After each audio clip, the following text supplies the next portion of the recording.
Welcome, everyone.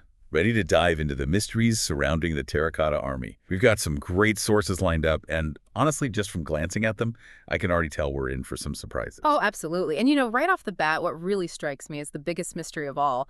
How could something so massive, so intricate, vanish from history? I mean, think about it, an army of thousands just waiting to be found, and nobody even knew it existed until 1974. I know, right? It's mind-blowing. For centuries, this incredible discovery was hidden away. Our sources offer a couple of possible explanations, though, don't they? They do. One theory centers around the idea of state secrecy. Emperor Qin Shi Huang, the one who commissioned the army, he may have classified the entire construction as top secret. Mm. Only a select few would been in the loop about the whole project. Makes sense, Yeah. in a way.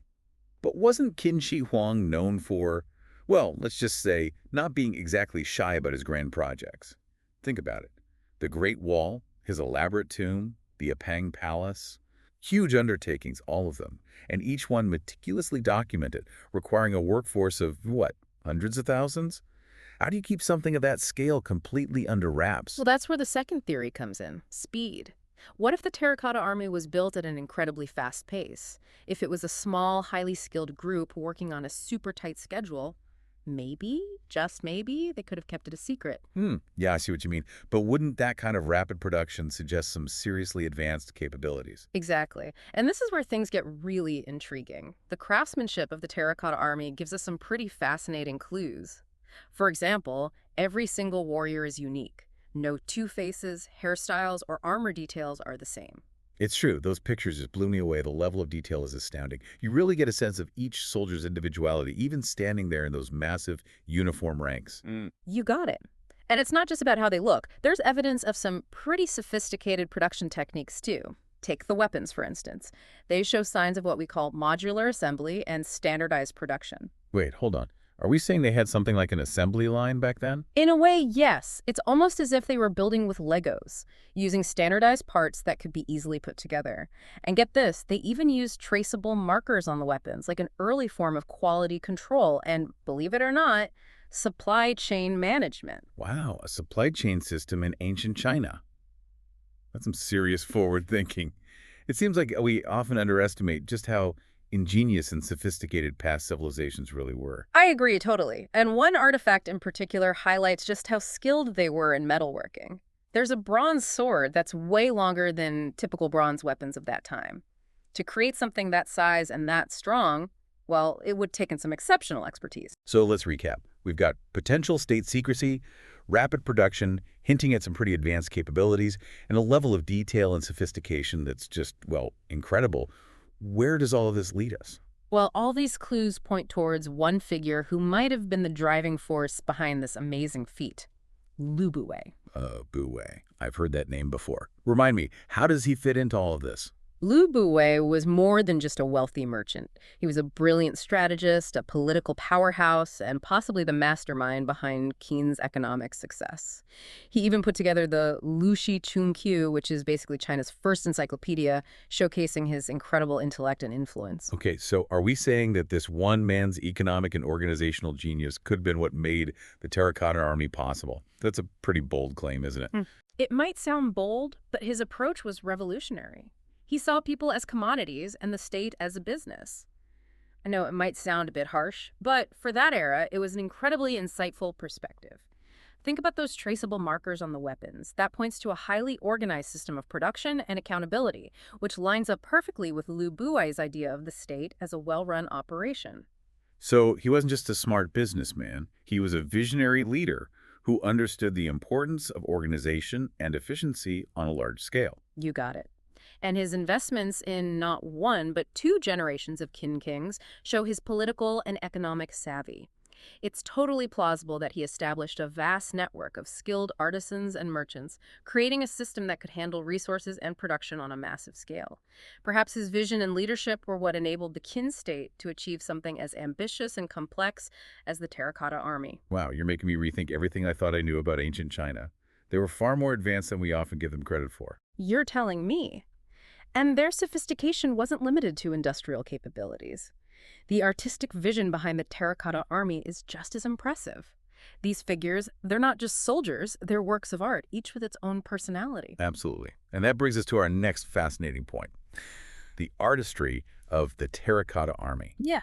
How did their artistic sensibilities differ from, let's say, other cultures of the time, like the ancient Greeks? It really is amazing, right? While the ancient Greeks were creating those perfect, idealized sculptures, the Qin artisans were doing something totally different, focusing on capturing the real imperfections and all. Absolutely. And, to really grasp the Qin dynasty's take on realism, we need to take a closer look at one figurine in particular that our sources highlight, the kneeling archer. Ah, yes, the kneeling Yeah. archer. What makes this figure so special? Well, just imagine. He's poised there on one knee, muscles all tensed, ready to fire his arrow. And the detail, it's just incredible. From the armor so meticulously crafted to his hair, coiled up to keep it out of his right eye, just like a real archer would do. It's truly a lifelike depiction of a soldier in that moment, that intense focus and action. I know. It's incredible how they managed to capture that energy, that dynamism in a static figure. You can almost feel the tension coming from him, a snapshot of a person on the verge of a decisive moment. Exactly. And what's even more remarkable is that even with all this attention to detail, every warrior, including our kneeling archer here, has a unique face and hairstyle. It's like they were saying, sure, we're creating an army, a unified force, but within that force, every single individual matters. That's what always gets me about the Terracotta Army. It's this incredible blend of individual character and collective purpose. Each warrior unique, yet standing together as one, ready to serve their emperor. It really makes you wonder about the artisans themselves. Did they see themselves as artists or just as laborers? What were their lives like? That's a great question. Sadly, the sources don't give us a whole lot of insight into the daily lives of those artisans. But based on the sheer scale of this project and what we know about ancient Chinese social structures, we can make some educated guesses, I think. Let's speculate. What clues can we find? Okay, so first of all, creating an army of thousands, each with unique features and those intricate details, that would have taken a massive workforce way beyond just a handful of elite artists. Right, and remember those traceable markers on the weapons. Yeah. That suggests a really organized system of production and accountability, probably involving specialized workshops and guilds. It's amazing to think about how they coordinated such a huge, large-scale effort. You're absolutely right. It points to a really remarkable level of organization and coordination within the Qin Dynasty, probably fueled by Lu Bui's vision of the state, remember? He saw it as an efficient business. But when it comes to the social status of the artisans themselves, it's hard to say for sure. Generally, in ancient China, artisans were seen as skilled laborers, but not necessarily artists in the same way that painters or calligraphers were. Their work was valued for its functionality, and craftsmanship, but it wasn't always elevated to the level of high art. So maybe the artisans who created the Terracotta Army, maybe they didn't even realize the artistic impact their work would have on future generations. They were simply doing their jobs, contributing to a grand imperial project. But in the process, they created something that would captivate the entire world for centuries to come. It is a thought-provoking idea, isn't it? Maybe the fact that their individual stories are mostly unknown, maybe that's somehow connected to the whole concept of the individual versus the collective that the Terracotta Army embodies. Perhaps the emphasis on the Army's unified purpose, presenting a single, powerful front, maybe that overshadowed the individual contributions of the artisans. That's a really interesting connection. It's almost as if the artisans themselves became part of that unified force, their own individuality kind of blending into the grander purpose of the army. Exactly. Their individual stories might be lost to history, but their collective achievement stands as this powerful symbol of human ingenuity and the enduring power of art. And speaking of art, it's fascinating to think about the impact the discovery of the Terracotta Army had on the art world. Oh yeah, remind me, what were the prevailing assumptions about art from the Qin dynasty before this incredible find? Well, before 1974, the common belief was that the Qin dynasty, because they were so focused on conquering and unifying, they didn't really produce much in the way of art.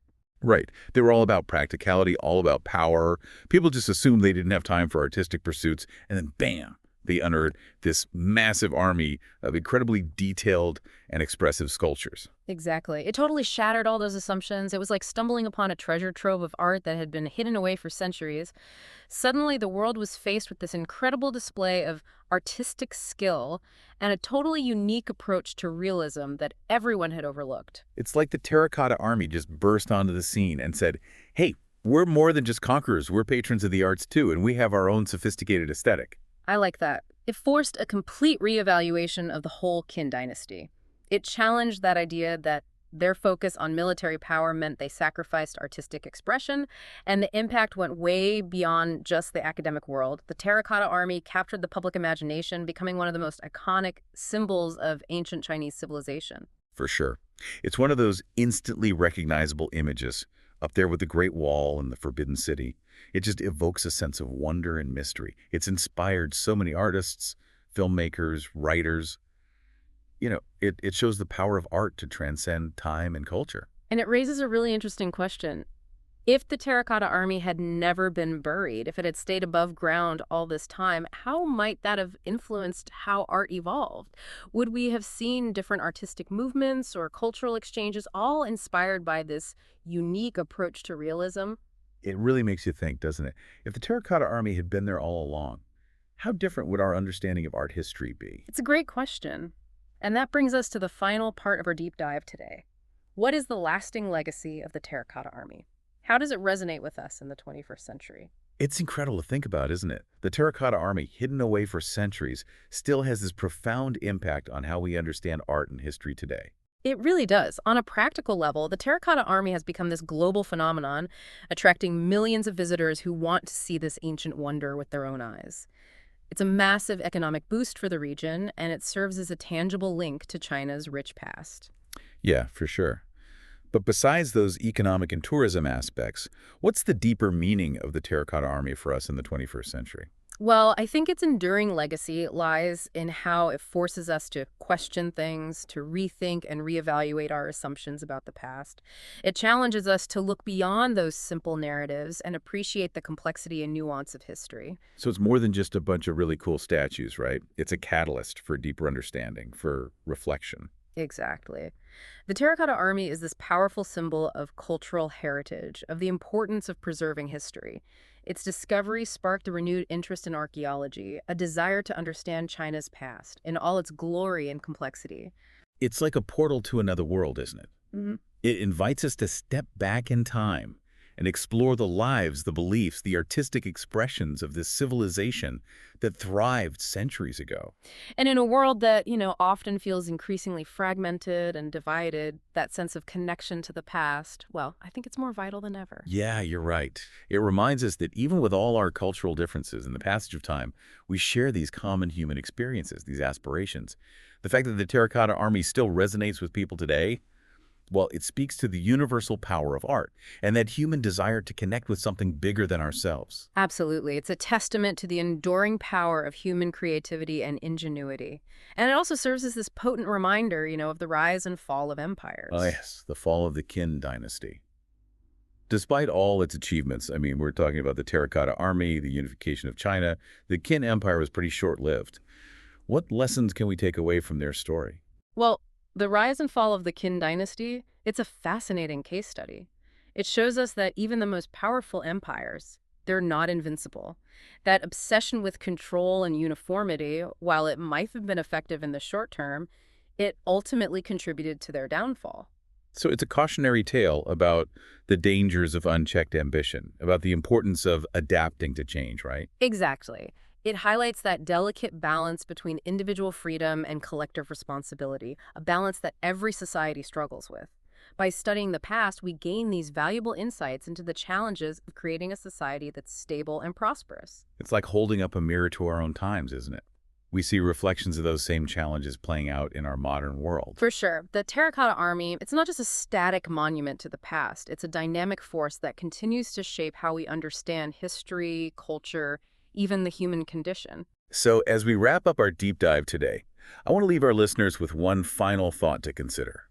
Our sources explored the history, the artistry of the Terracotta Army, but they didn't really delve into this one intriguing question.